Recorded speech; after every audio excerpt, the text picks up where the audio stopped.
Mission Log, a Roddenberry Star Trek podcast. Episode 257, Eye of the Beholder.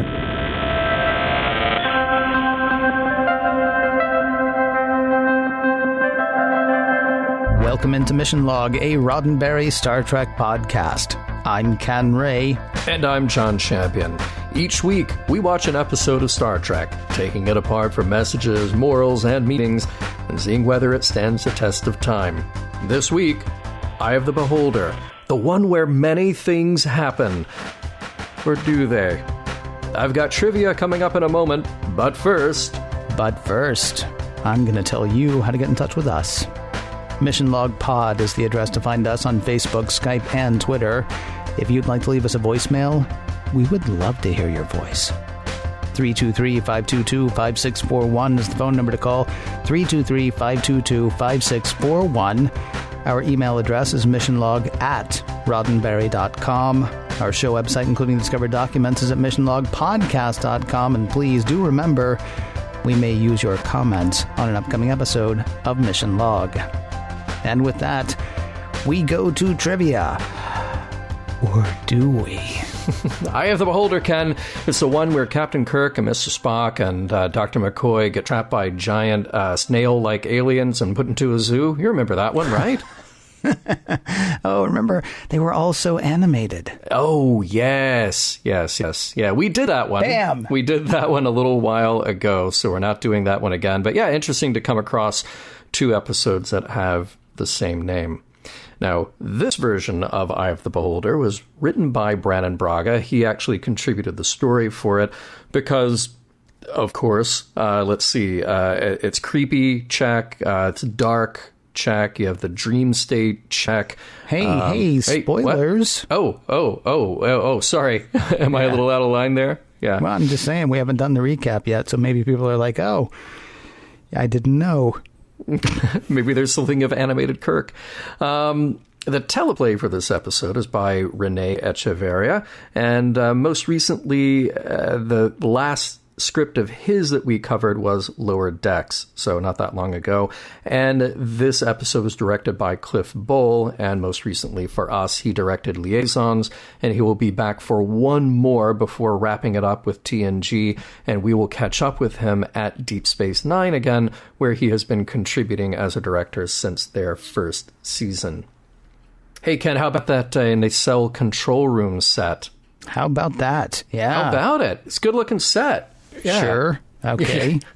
I mean, for a new, pretty expansive thing, of course, a lot of matte work being done, so you can extend the set virtually. That, for a show late in its run, that's a pretty impressive piece of architecture they got there. So, and as far as I know, the first time we've actually been in the nacelle of a ship. Really? I think so. We've been in engineering many, many times, but engineering is not where the nacelles are. I thought, though, what was the one where they were doing the baryon sweep? Disaster. Was it Disaster? Oh, you mean Disaster? Okay, maybe, but was it Disaster? Oh, maybe that, yeah. Maybe they were... Where they were doing the baryon sweep. No, that wasn't the one, because Picard didn't have the kids with him. But anyway, I wanted to say that we actually saw the baryon sweep because it went, from the back half of the ship to the front half of the ship, which is why it ends in 10 forward with them almost getting wiped out. Right. So I'm thinking we might have seen them one time before, but I didn't realize you were going to do this in trivia, so, I didn't check it. So fair enough. Never mind. Fair enough. You know what? Hey, you know what we'll do? We'll pretend like that never happened. We're good at that. Now, there is a lot of fun stuff written in the LCAR screens that we see throughout this episode. There are many shots of Deanna pulling up crew records with the people who worked at Utopia Planitia. Lots of details. Some of my favorites. Lieutenant Ziff lived on Omicron Ceti 3, which means that they definitely have contained that spore problem. Or have they? See, I thought you'd come back with that. Pierce served aboard the USS Chicago. There are a lot of ship names in there, but that was one that jumped out at me, having lived there at one time. And his parents were Anita R. and get this, Ambrose W. Pierce, not to be confused with Ambrose Bierce, of course. How droll. Right. Some guest stars to mention this week. Quan is played by Tim Lunabus. Tim worked a lot as a TV guest star in the 90s. In addition to this episode, he appeared on Beverly Hills 90210, Santa Barbara, Saved by the Bell, The New Class. He took a few years off, though, to focus on his family, and then he came back to showbiz, appearing in a handful of series and short films. He also provided a voice for the game Star Trek Away Team. We have Joanna McClory. She plays Maddie Calloway. Joanna lived partly in Japan and actually worked consistently there as an actor in film, TV, and commercials. She has just a handful of professional credits in the U.S. as an actor, this Next Gen episode being the second of those. And she does work frequently, though, on stage and in commercials. Nancy Harewood plays Nara, some interesting Trek and sci-fi crossovers in her acting career. She did appear on T.J. Hooker, and she was in the short-lived TV version of Westworld. No, not what you're thinking. No. Not the HBO version with Anthony Hopkins. Nancy was in the 1980 TV series Beyond Westworld, which only made it to 5 episodes. Well, to be fair, only 3 of those were ever aired. All right, wait, hold on. You would actually know this. Was Future World, which was a sequel to Westworld. Yes. Was it a made-for-TV movie, or was it a made-for-the-movies movie? It was a made-for-the-movies movie. Really? A legit movie, although it does not feel like it. Yeah, no, I was thinking back on it, and I'm like, that has to have been made for TV. In fact, because my next question was going to be, was it just like a compilation of some of this Beyond Westworld stuff that you're suddenly springing on me? Yeah, I know, right? Most people don't know about this show. They only aired 3. And it is distinctly lacking Peter Fonda and Blythe Danner, who were in the movie Future World. Oh, that's right. That's right, they were. Okay. Yeah, and he had a little cameo. He had a little cameo by Yul Brynner as a gunslinger. Yeah. Right. But yeah, that movie came out very shortly after the original Westworld, and we were all, of course, I was too young, but after having seen the original Westworld, I was like, oh, you mean they made more? And then I rented Future World, and I was like, I'm done. I'll just go watch Westworld again. Thank you. Yeah. Right. They made more? And the answer is no. No, they made something else. Sadly. Yeah. But here's the thing. Even though Beyond Westworld, they only made 5 episodes, and 3 were only aired, that show got 2 Emmy nominations. Wow. Yeah, right? And it's kind of funny if you read the trivia about that show, they were in the process, I think they're shooting out of order, so if I'm not mistaken, they were in the process of shooting their 4th episode when they got the word that they'd been canceled. So they just had a wrap party right there on set as they were finishing that episode. But this is Nancy Harewood's only Star Trek appearance. But you can actually go back and get Beyond Westworld on DVD, which I think I might have to do now. And finally, Pierce is played by Mark Rolston. And wow, Mark is one of those constantly working, very prolific actors. He got his start in theater and left the U.S. to study in London. And after working in theater for a number of years, the TV and film credits just started to stack up. He's done voice work in a number of places. He shows up prominently in Saw 5 and 6. He played Gus Grissom in the series From the Earth to the Moon. He's in Aliens, The Departed, and The Shawshank Redemption. The recurring roles on TV just don't stop either. Keep an eye out for him in Trek as well. He will be back on Enterprise for 2 spots in that show. You may be wondering whether there was a B-plot in this episode. There was. But it was so incidental, it did not come up in today's discussion. Not once.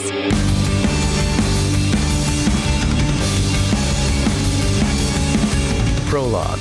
Batman angles. Red alert. Danger. Someone's locked out the control injector controls. Worf and Riker are on the way to the nacelle tube. If things don't get handled, engineering may have to jettison the core. Well, there's your trouble. It seems Lieutenant Daniel Kwan is thinking of throwing himself into the plasma stream. And Riker's like, Lieutenant Dan, it's me, Riker, remember? But Dan doesn't seem to remember. He doesn't even seem to see Riker. I didn't want to do it, says Dan, but I saw them, and they laughed at me. I know what I have to do. And with that, Lieutenant Kwan jumps into the plasma stream, taking his own life. Act 1. No one has any idea what happened to Lieutenant Dan. He seemed happy with his work, fulfilled. He was a good officer with a fine career ahead of him. Amazingly, Picard says he's never had to notify a family that one of his crew has taken their own life. Killed by a tar pit? Sure. Killed by an android? Oh yeah. Beamed into the cold vacuum of space? Of course. But suicide? I really don't want to call his people and not be able to explain this. Troi, Worf, you're on it. Find out why this guy died. As it does, someone taking their own life gets people thinking about their own mortality. I'm kidding. Only the android seems to be thinking about his mortality. Data says he thought about killing himself once. Sort of. He was having a hard time learning, so he thought about wiping his memory and doing a clean install. In the end, he decided not to do it. Great story. In Kwan's quarters, Troi and Worf find everything normal. They'd expected to see signs of internal struggle or something, but everything seems fine. Here we learn that Kwan was half human, half Napian. Napians are empathic, so he may have been a bit of an empath himself. Troi is going to have to talk to Ensign Calloway as well. She and Kwan were dating. The last entry in his personal log seemed almost chipper. After a few long shifts, he was looking forward to spending time with Calloway. Didn't sound suicidal. Calloway's got nothing, by the way. There was something about Dan's supervisor, Lieutenant Nara. Dan thought Nara was threatened by him, but it wasn't serious.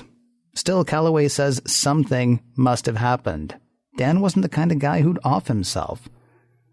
In the nacelle tube, Troi talks with Lieutenant Nara about Dan. Like everyone else, she didn't see this coming. Left alone to look around, Counselor Troi goes to the bulkhead near the plasma tube where Kwan jumped and gets a serious case of the heebie-jeebies. Not just she knows somebody died there. This is much bigger than that. Act 2. Being examined, Troi says she was getting some serious dark empathic vibes. Fear, anger, panic. But there was nobody there. Riker wonders whether Kwan's own empathic abilities might have left some sort of psychic residue sensed by Troi. What she wants to do is go back in again, though Beverly thinks that would be dangerous right now. Let's let your telepathic abilities cool off a bit, then you can go take another look. And take Worf with you. Speaking of, the security chief stops by the counselor's quarters later to see what she's learned of Kwan. The answer is nothing. He was fine until he wasn't. After a chat about psychic memories and furniture and other things that might not be real, Worf makes a sort of awkward exit. His next stop, 10 Forward, where he bumps into Commander Riker. And he's all, I kind of want to ask you something, but I'm not going to ask you, so goodbye.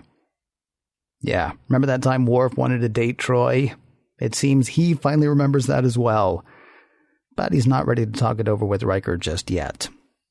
Next day, Troi and Worf are back in the nacelle tube. Troi asks Worf to open the door blocking the plasma stream where Kwan killed himself. She doesn't know what she's looking for exactly, but she needs to see. It'll only be safe for a short time. The computer begins a 90-second countdown as the door opens, and Act 5. And now Troi knows. There was a sort of residual trace of the murder left in the nacelle tube. It overcame Kwan and nearly overcame Troi. Had Worf not been there, she'd have ended it all. The end. Wait, hang on. You're not going to do the middle part?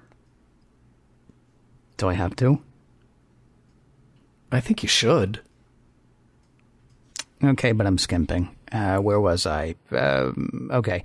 Next day, and Troi and Worf are back in the nacelle tube. Troi asks Worf to open up the door blocking the plasma stream where Kwan killed himself. She doesn't know what she's looking for exactly, but she needs to see. It'll only be safe for a short time. The computer begins a 90-second countdown as the door opens, and Troi sees a woman screaming, fearfully. She sees some menacing guy. Turning around, what she does not see is Worf. Instead, this nacelle tube appears to be under construction at Utopia Planitia, the shipyard where the Enterprise was built. Act 3. Yep, definitely a ship in the making. Troi hears noise from behind a door. Investigating, she sees them, a man and a woman, kissing, and they laugh at her. Running from the scene, Troi bumps into Worf. She's back to now, not whenever that was. Talking it over with senior staff, everyone seems to have decided that Troi was seeing something that happened to Kwan through Kwan's eyes. He actually worked on the Enterprise during construction at Utopia Planitia. Now, she'll start scouring the shipyard's crew manifest for the faces of the others in her vision, including that menacing guy, the one who seemed to be staring at her in the most peculiar way. He did seem familiar.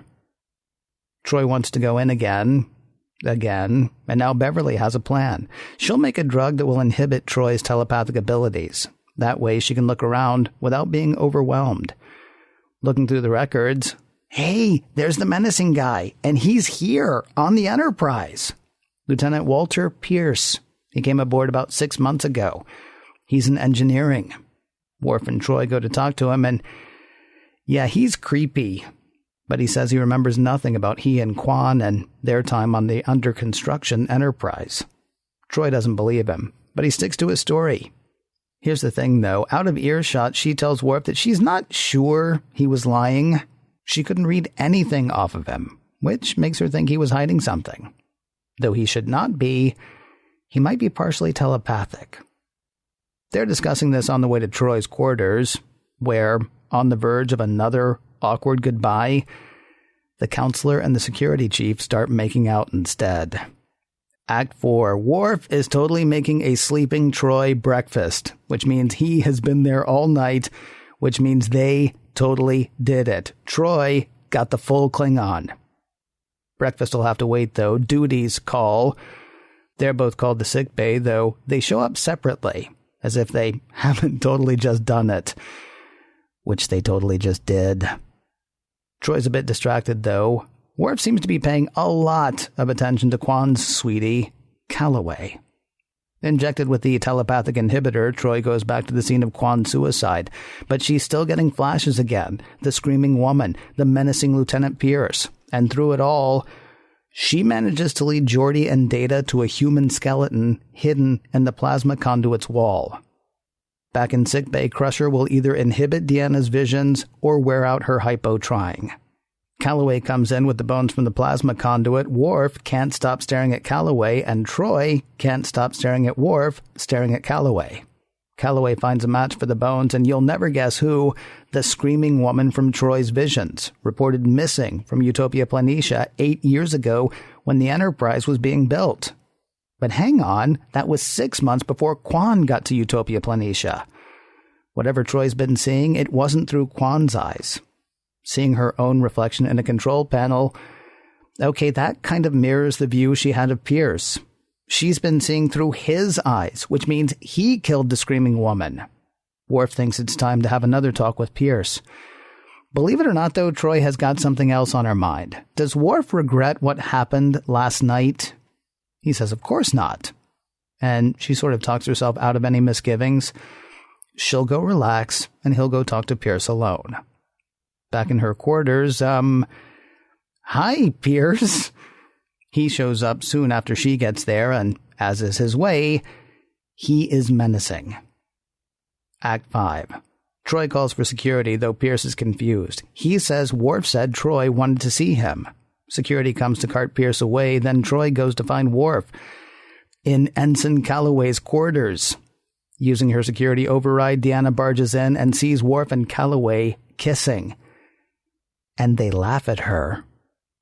Troi yells for them to stop, then grabs a phaser and kills Worf. Running from Calloway's quarters, Troi collides with the menacing Lieutenant Pierce. You know what you have to do. And she does know. Troi has to end it all. She flees to the nacelle tube. She stands at the plasma force field. I know what I have to do. She starts to step forward, but at the last second, she is grabbed by Worf.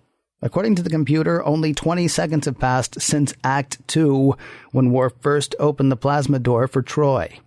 Relieved to see Worf alive, time to explain what the heck just happened. It turns out Pierce was partially telepathic. Records show that he and the screaming woman and the guy that she was making out with were killed in an accidental plasma discharge, but Troi doesn't think so.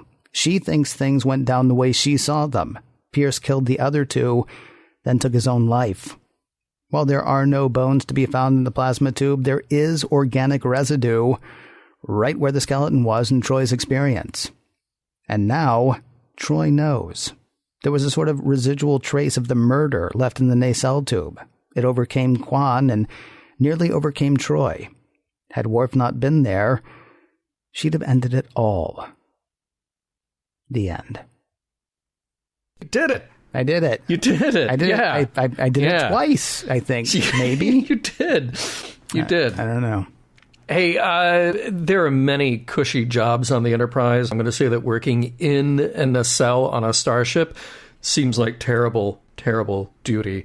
Those people, they are so separated from the rest of the crew, so separated, in fact, that none of us even know who they are. That's true. Well, it's Nara. And it's, pour one out for Lieutenant Dan, of course. Mm-hmm. Lieutenant Dan, yeah, good. Lots of people there. It's been 6.5 years. Yeah, that's true. Suddenly, there are people there? Oh, okay. Yeah, you would think that would be automated somehow. Like maybe there could be some exocomps or something doing that. Oh, good plan. Because they must have enlisted in Starfleet by now, I would think. Yes. Unless they gained sentience just to lay around and watch TV? I'm not sure. I will say this for working in the nacelle, it's got to be one of the most dangerous jobs on the ship. Sure. Because, when Riker is trying to talk Lieutenant Dan away from the force field, Nara says, I'm afraid if we try to get any closer, he'll jump through the force field, making that the crappiest and least effective force field ever. Yes. I'm not even certain what the point of that thing is. It's like, well, it will make a neat effect if somebody goes through it. Yeah. Oh, okay, well, go ahead and put it in. Yeah, the only thing separating you from that massive plasma, that explosion of plasma, is a force field that will not actually separate you from that plasma.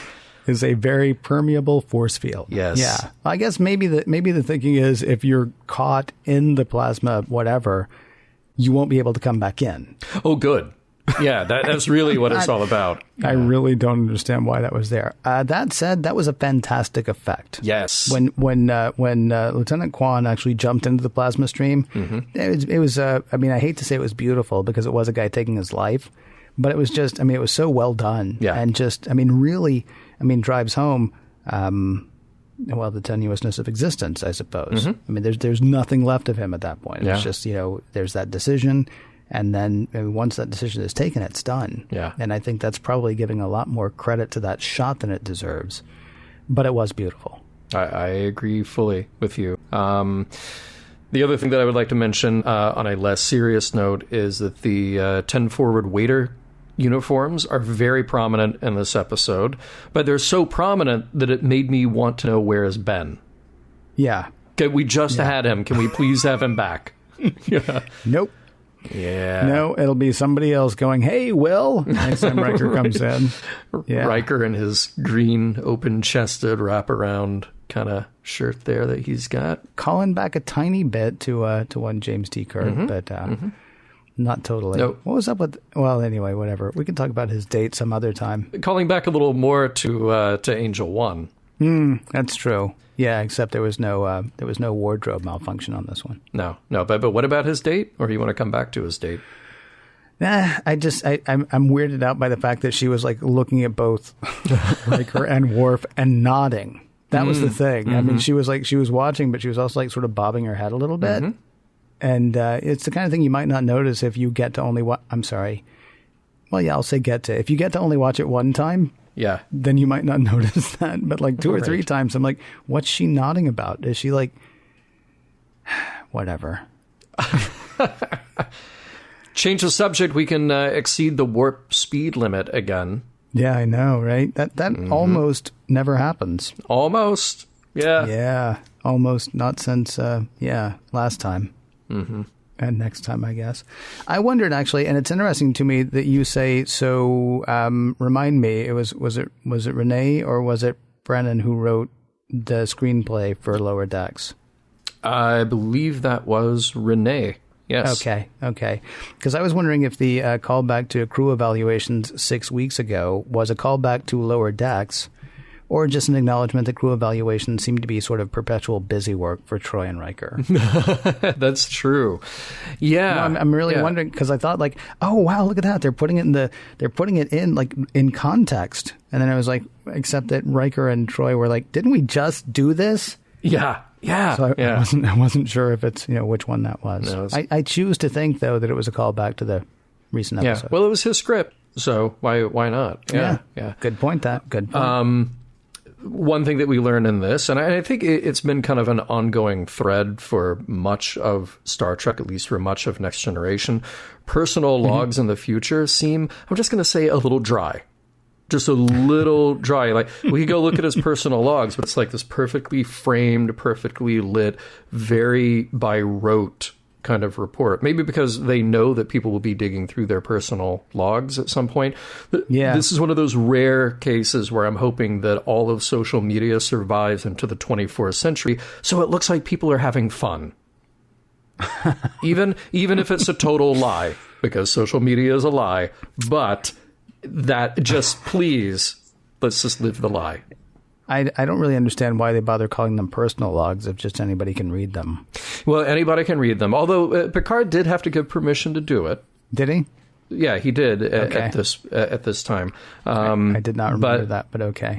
But he should have said, like, literally all you're going to get is every day, because that was the full log for the day. It's like, I worked yesterday. I'm going to see Calloway later. I get to see my girlfriend. Yeah. Yeah. What did you think was going on with because I joked in the recap, and we will come back to this, but I joked in the recap, the only one person who really seems to be sort of considering their own mortality is the one who's not technically, like, blood, sweat, and tears living. Yeah. I know it's been deemed that, yes, okay, Data's alive, but, he doesn't have a heart.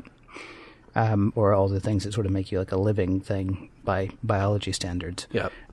During that conversation, why does he mirror Geordi's body language? It's an interesting choice, and I couldn't tell if it was like in the script or if it was an actor choice or what that was. But it was so awkward that when I went back and watched it, a couple more times, and I'm like, okay, well, he's doing that on purpose. Yeah. So why? It's the kind of thing that probably would not be scripted. Okay. Although I could be wrong for this particular episode, but yeah, that's the type of thing that would be director business to give to the actors, or the actors might suggest it, and the director would kind of shape it. But I loved that moment. I really did, because I kept thinking for all the times over the last 6.5 years that Data has just... 6.5 years, that the Data has exhibited human behavior without any sort of explanation. And I remember the one time that he's got his foot up on I believe he's at the con, and he's just sort of leaning over, and he's taking this kind of Riker-ish pose almost. And we're like, where did he pick that up? Yeah. How in the world? It just seemed out of place. But this was a really subtle, smart way to show him learning human behavior and trying to take human behavior without making a thing out of it. Because otherwise it would be a whole scene where, Geordi walks into Data's quarters and, Data's like, mixing a martini. He's like, what are you doing? Well, I've learned that humans like to mix cocktails. And it would be a whole thing. Right. But this just felt like a natural, subtle way to do it. So I really dug it. Yeah, it was interesting. Yeah, I'm not saying anything bad about it. It was just a weird thing. It was an interesting thing, especially coming in that particular conversation. Yes. Yeah. Right. But like I said, we'll talk about that conversation, I think, again in a bit. Yeah. Speaking of weird, interesting, good acting moments, the scene between Riker and Worf in 10 Forward is just fantastic. I mean, there's like and like a lot of times it feels like, especially in season 7, they've been playing Worf for like laugh out loud funny. Yeah. Which a lot of times doesn't work. I mean, there was one episode where that's pretty much all he was there for. Yeah. And, Michael Dorn can sell it, but still, it's like, okay, he's the big, gruff security dude who's also a Klingon. Should I be turning to him for the laughs? But that conversation between them is like, are you asking me about someone? Is there someone I shouldn't be asking about? It was a well played scene. It was good. Yeah. Yeah, speaking of character moments, little acting moments, the one that they gave the creepy vibe to was Nara. And I thought they did a good job of that, making her creepy in that attempt to throw us off about what's really going on and who's really to blame. This is one of those episodes that if you've watched it 2 or 3 times and you know what's happening, then you're just sort of marking time until you get to the end. But the first time you see it, and for me it had been the first time in a very long time since I'd seen this episode, I honestly didn't remember. And they sort of, it's like a big neon sign above Nara that says, suspect her. That's true. At the same time, I did feel like that. I felt like maybe Nara and Troi did need to go to HR or for some sort of sensitivity training, because every time Troi sees Nara, she gasps. Oh my God. Now, I will grant you, it's because she's not expecting her, and she turns around and there she is, and I didn't see you. You were behind the thing, whatever. But seriously, at some point, isn't Nara going to go, all right, you know what? That's getting offensive. Well, look, no, I go back to my original premise that they are all shocked to learn that there are people up in the nacelle control room. Okay. That's it. All right. Maybe so. Maybe that is it. Yeah. Worst line of the episode, and yet a great line. I love it. And I think it may be like my favorite dark humor line ever. Something terrible must have happened to him, counselor, because it's not like Dan to take his own life. Oh, God. All right, it's really not like anybody to take their own life. I mean, because it's really, and I'm sorry, this is gallows humor. I understand that.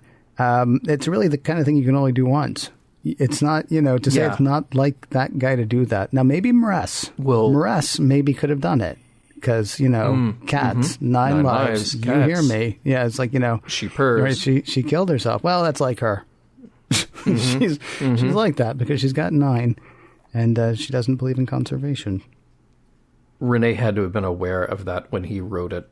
I just feel like it, because it's too odd of a line. It's a ridiculous line. Yeah. It's a ridiculous thing to say. But, okay. Hey, Worf says that he, too, has sought visions in fire. We saw that when he met the Kahless clone. Oh, is that what he was talking about? Yes, we saw that just front and center right there. That is the same. That's the same conversation where he says there are many things that we do not understand, and yet they are real. I don't like it whenever Star Trek tries to do that. I hate lines like that.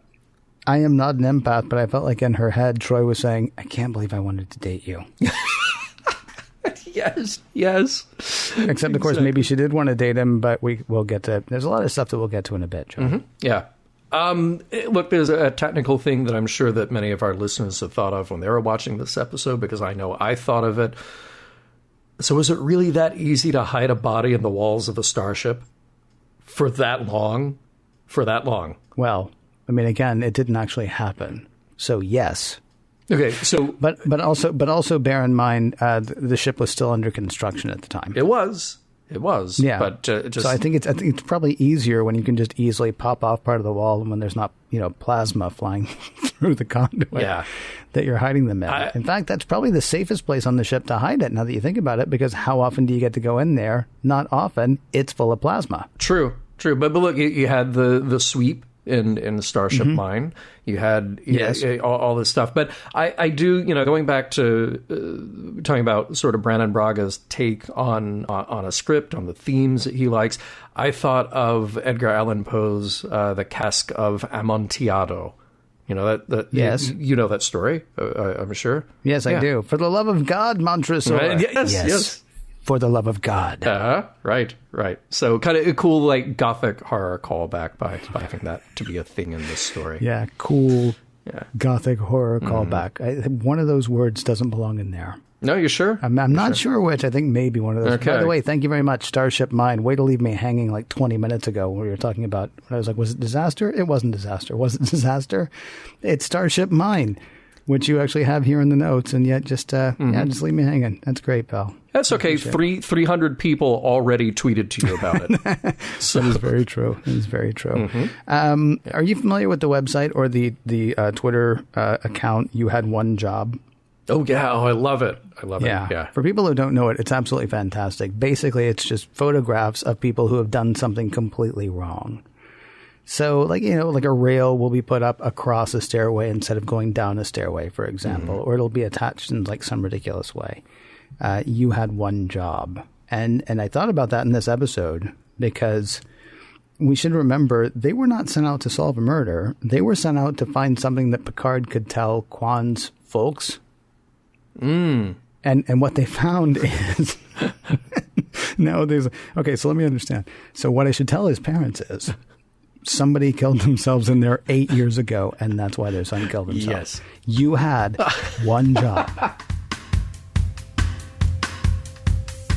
Not to belabor the point, but seriously, what actual purpose did that force field serve?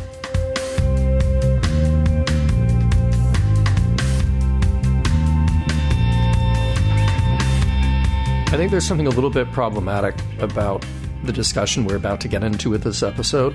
Okay. Because it feels like there are a number of threads, and the three major ones that I picked out, but I'm not satisfied that all of those threads are really explored. So we might as well start with the one that I thought, again, having not seen this episode in so long, going back and watching it, when it started, I thought, wow, this is the next generation looking at suicide. That's pretty heavy stuff. I'm anxious to see where this goes. So we do have this thread at the beginning about suicide, and we mentioned before, Data kind of grappling with this. I find it difficult to understand why someone would terminate their own existence. And as you pointed out, here's Data, really the only one who's contemplating it. Right. We have Picard saying, well, that's never happened before. Right. Not on one of his ships. Not on his watch. That's right. Yeah. But then that's it. So I thought it was just strange that I know we're sort of moving along to get to the other part of this, which is the next thread, which is the murder mystery, the jealousy, the crime of passion. But I felt like they kind of, dropped a ball here about suicide. And gee, you think? Really? Yeah, a little bit. Oh man. Yeah. I don't want to make light of the discussion between Data and Geordi, but I also do. I'll tell you why I don't want to, because I know that a lot of people take Star Trek very seriously, and so even with that, like, momentary treatment of the situation, I feel certain that there are people out there for whom that conversation might have actually been enough, or that conversation might have been enough to make them maybe think just a tiny bit differently, right? I mean, Data saying, I chose to look at the difficulties I was facing as challenges to overcome and chances to learn, or, words to that effect. I'm willing to bet that there was somebody out there whose life was actually changed, if not saved, by that simple exchange. At the same time, it feels just insanely simplistic. It reminded me of the drug conversation that Tasha Yar had with Wesley in season 1. Oh, sure. Do you remember? Yeah. Where we were like halfway through the episode, it's like an after-school special, or like the end of a G.I. Joe episode or something like that. And even that conversation may have actually been enough to keep somebody on the straight and narrow. Who knows? Because people do put a lot of importance on Star Trek. People do actually go to Star Trek. Some people do go to Star Trek to figure out how they should live. And, so it's possible that even just that lip service to it was enough. And there may even be kids who said no to drugs in the 80s simply because Nancy Reagan said, just say no. I don't know. What I wish is that it hadn't been the android to discuss it, and that he wasn't the only one, thinking seriously about mortality. Yeah. Right? Yeah. And I wish it hadn't ended up being another bleeping ghost story. Yes. Thank you. In the end. Thank you. Yeah. There were two things that I kept coming back to The episode of, and spoiler, by the way, Buffy the Vampire Slayer has been off the air for a number of years now. So I'm going to say something that is actually a pivotal moment in the series. And if you're thinking you're going to watch it in the next little while, I give you 5 seconds. How was your day, John? Oh, it was great. Good. Yeah. All right, that should be enough time. When Buffy's mom drops dead of an aneurysm, there's the rest of that episode, and for a few episodes after that, things happen, and they're all happening in Buffy's head. Like, she'll come in, and it turns out, they were able to save her mom after all. Or, she should have seen the signs coming and she didn't see it, or whatever. I mean, it is a beautiful treatment of the senselessness of unexpected loss. House is another one. You didn't ask me, John. I'm giving people 5 seconds here in case you think you can go back and watch House at some point. You didn't ask me, but I'll tell you, my day wasn't bad. I had a little work to do. Good. So I did that work. I've got a lot more work to do when we're done here. So that's probably about 5 seconds. Yep. Cal Penn's character kills himself in House. And House wants to do an autopsy. There must be a reason. There has to be a reason. And it's finally one of the other characters in the end that's like, yeah, you know what's really bothering you? You didn't see this coming. There was absolutely no reason for it.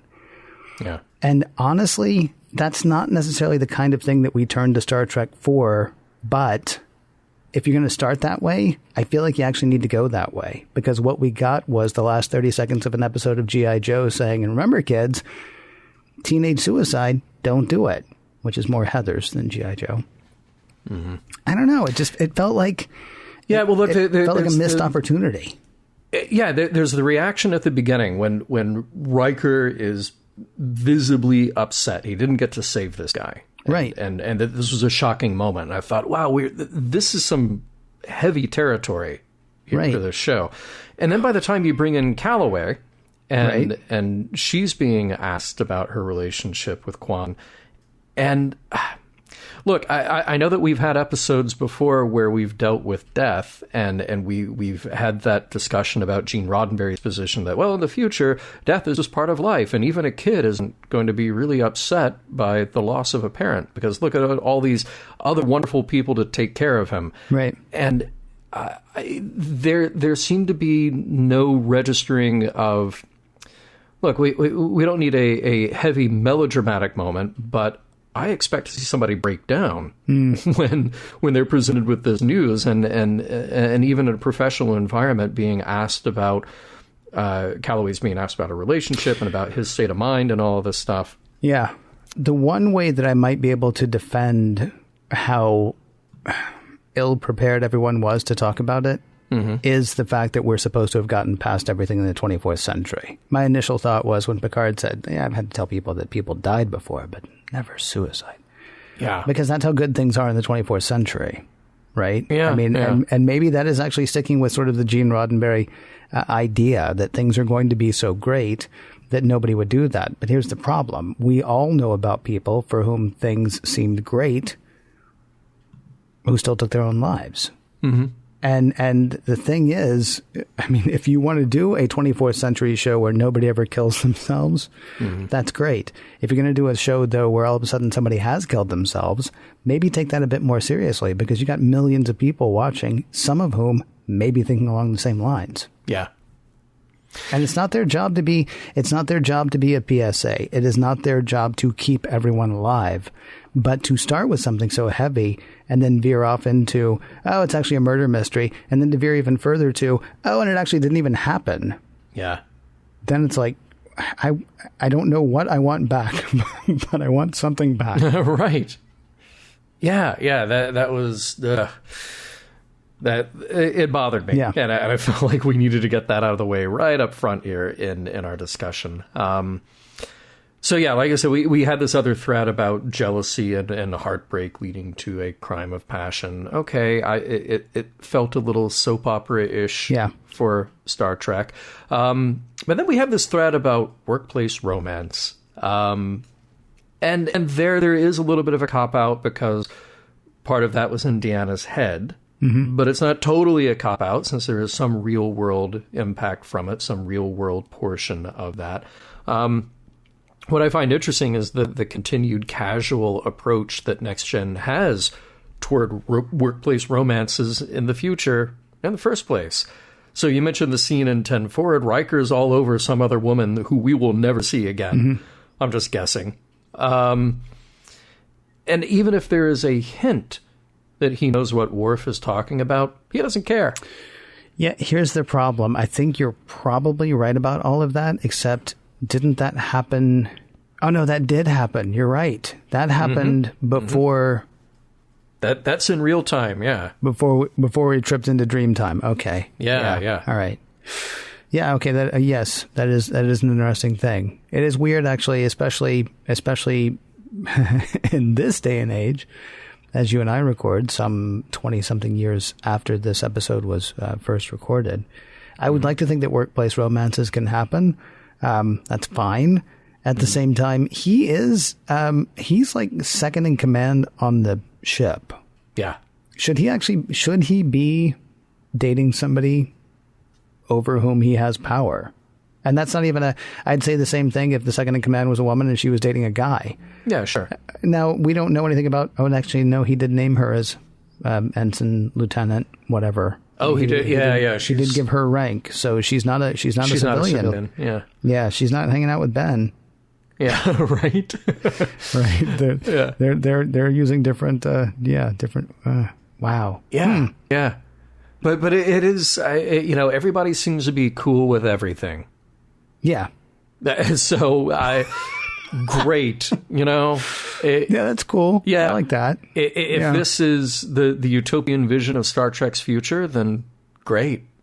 I'm cool with that. Maybe we're all like level-headed and cool enough that, second in command or even the captain of the ship can be like, hey, you want to go out sometime? No? Okay. We're still fine. Maybe that's the 24th century and it's like totally cool. Maybe there is no power play there. Yeah. Given today's environment as we record, yeah, it doesn't feel good. Yeah. Or even just, hey, mind if I date your ex-girlfriend? Ex-girlfriend, sometimes girlfriend, we sometimes make out. Whatever, Yeah.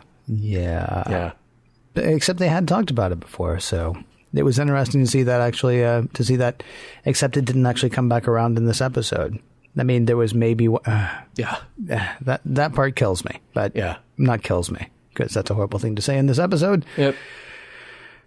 Annoys me, let's say. Yeah. And I guess the only kind of, you're talking about how this turns into a ghost story, and it seems like either Brannon or Renee were reading their ghost lore, because that's kind of the psychic residue is sort of the thing that you hear about with justifying why something happened in this space and why people feel it again in that space. But now we just sort of transplant that to the 24th century, inside the nacelle of a super futuristic starship. Remind me, aren't we less than 4 weeks out from Sub Rosa? Yeah. Oh, man, we are. Man alive. Really? All right. I'm worried that Cat's Paw 2 is coming up before the end of season 7. Don't say it. Don't say it. With an 8-year-old mystery solved that no one actually knew was a mystery, it is time to see what we see in Eye of the Beholder. Well, in keeping with the detective story nature that Eye of the Beholder ended up taking, let me just say, I'm asking the questions here, mister. So serious, Ken. I know. I got a little. I'm being bad cop. Okay. Or tough cop, maybe. Yeah. But since I'm the one asking the questions, I'm the one asking the questions. Those questions, of course, being, this is the part where we talk about the messages, morals, and meanings of the episode and try to figure out whether the whole thing holds up. So the questions I'm asking are, what are the messages? What are the morals? What are the meanings? Let's start with the last one first.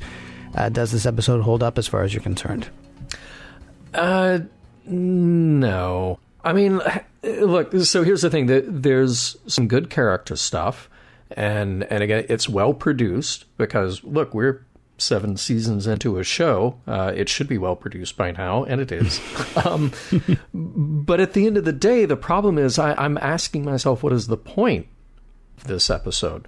So I mentioned before, you have all these threads. You have a murder-suicide mystery plot. You've got this kind of psychic ghost story. You've got the relationship plot with Deanna, and you've got some more mind-bleepery. Mm-hmm. And take all those things, add them up together, and I'm not convinced that you actually have an episode in the end. Remember how, well, I don't have to ask you if you remember because you brought it up already. And I wrote this note to myself well before you and I got on this podcast together to discuss our notes. And you and I had the same thing, which is, I think back to the first couple of seasons of Next Gen, and you have it trying to deal with some heavy topics like drugs. But then sometimes those fell flat and came across as overly simplistic. And I felt that way about this episode when we started to really think about Kwan's death. But then that was a non-starter because it wasn't really him in his right mind when he did it. And it wasn't really about that. It wasn't a story we got to see played out to its fruition. Mm-hmm. I also, like I said before, I had problems with Calloway's reaction to Kwan's death. And it's nothing about the actor. But nobody ever really breaks down and has a genuine emotional reaction on Star Trek when somebody dies, ever, except for Star Trek II, The Wrath of Khan. But that was earned with, nearly 20 years of investment in that character. So they're feeling it on screen just like we're feeling it in the audience. And that's why that scene still holds up. And this, we're going to forget, a few weeks from now, probably. A few weeks from now, we'll be on an episode and I'll go, remember that thing where it was a ghost story, but it was a suicide, but we don't remember the guy, but nobody ever did anything about it? Yeah, and that's kind of the problem here. So at the end of the day, what's the episode? Well, it's this sort of soap opera, a love triangle gone bad, but that was the ghost story. So then we're left with a Deanna joke at the end. And I believe somebody who wrote in about this episode said that I half expected that to end with a freeze frame and a slap on the back. Yeah, I didn't even mention that, but yes, it's terrible. Mm-hmm. Yeah, that's all you need to know. Is that your summation about whether it holds up or not? No, it was a terrible joke at the end. I mean, there's not even because there might have actually been a moment. Look, because we... Okay, if the question is, does the episode hold up? The answer is no. This is like an episode of Medium, or like an episode of, not Pet Cemetery. What was the other one? The Dead Zone. Right, where they could touch something and they could know how somebody was going to die, or they could touch something and they could find out something about something psychically or whatever. I didn't actually watch Medium. I did watch The Dead Zone, but it's been a few years. The TV series, that is, with Anthony Michael Hall, not the guy who was on the first episode of Discovery, by the way. Fun fact. No, but you would think. You would indeed. Mm-hmm. We have a suicide that's actually not a suicide. We have an after-school special treatment of the topic of suicide. That we have a murder mystery that's not really a mystery and that we shouldn't even know about. And we have, a romance that was hinted at a few episodes that's finally getting going, except, whoops, no, it isn't, because all that happens in her head. And we don't even know if what's happening in her head is something that she's actually thinking about and something that she actually wants, or is this just the hallucination giving her pieces of her life that look like the pieces of Pierce's life so that she can sort of make sense of the whole thing, right? Yeah. Meanwhile, Riker should still be pretty screwed up by the fact that he was unable to save a member of his crew. So all of this was done to satisfy somebody's desire to tell a ghost story again. And we just had one 4 or 5 weeks ago. And, they're not... That's my summation. That's my summation. Because I know I haven't brought it up in a while because we've always known that TNG was going to end. We're very close to the end now of TNG. Yeah. And this was a waste of 48 minutes. I mean, and I wish it hadn't been, because the whole, Kwan's suicide could have been a pivotal episode of Star Trek. You were talking about heavy topics that we've hit earlier. Half a Life. Yeah, absolutely. Half a Life was an amazing treatment of the whole idea of death and dying, especially because he was there to discuss it before he died. Yeah. And until maybe you think, oh, well, they've already done it then. Who cares? Except this was a very different thing, and it just falls incredibly flat, I think. Yeah. Yeah, it's unfortunate. And like I said, at the end, I just feel like, okay, what's the point? Are we really just marking time here? So then I look for a message, and I don't really know that I'm finding one. There are a few little tiny ones, I think. I mean, suicide is bad, and it's weird to say that that's going to be a tiny message in this episode, but it is a tiny message in this episode, which is one of the big problems of the episode. Yeah, precisely. Yeah. Record keeping in the 24th century is just the worst. Because they should have known that they had a somewhat telepathic guy. Mm-hmm. I mean, building the ship. I mean, not because got to root them out or anything like that, but like his grandmother was from Beta Z. That means he's going to be at least a little bit telepathic, probably. Yeah. But it took like a bunch of looking back into it to find that out. So record keeping in the 24th century, granted, we did have a world war. I understand. Which I'm given to understand is probably worse than the world wars we've had so far. There was one other, and it's like a minor throwaway thing. Don't jump to conclusions. They all decide that it's Quan whose experience Deanna is having, right? Mm-hmm. It wouldn't have helped much to find out that it was just some other guy, which is what it ended up being. But they jump immediately to, well, we know it was Quan. And actually, they don't know that it's Quan. And yeah, that gets us, I guess, into Act 4. And then we find out, oh, no, it turns out we were wrong about that. It's like, yeah. And then you get to the end and you find out, oh, we were wrong about everything. Yeah. That's my summary. Yeah, look, again. Exactly. I thought that this was leading to something important. And I feel like I was robbed of that. So I didn't even...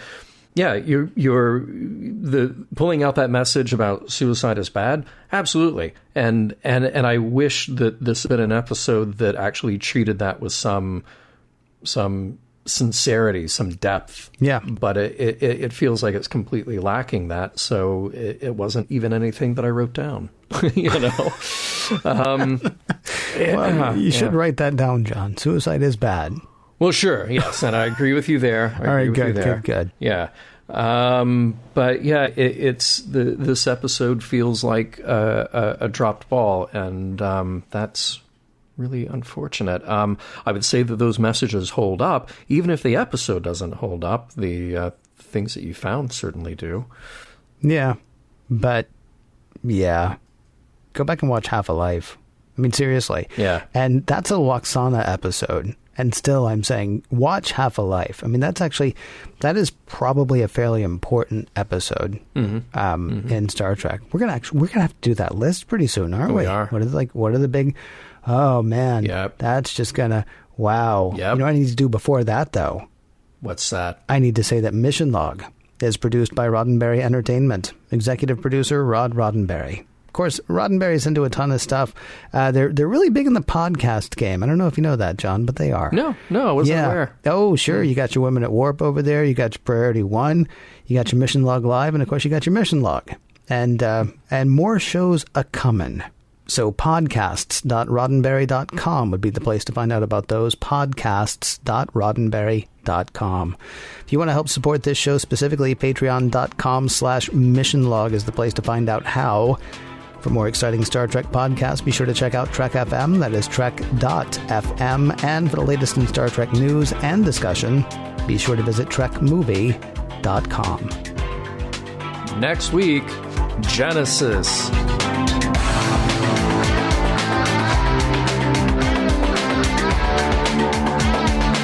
Some of the music for Mission Log provided by Warp 11, online at warp11.com, and from the album Messages by Key Theory, free to download at kitheory.com.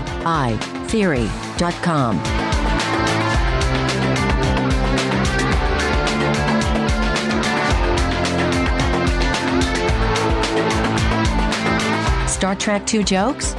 70s and 80s music references? I wonder which we will get more. From Genesis. And transmission.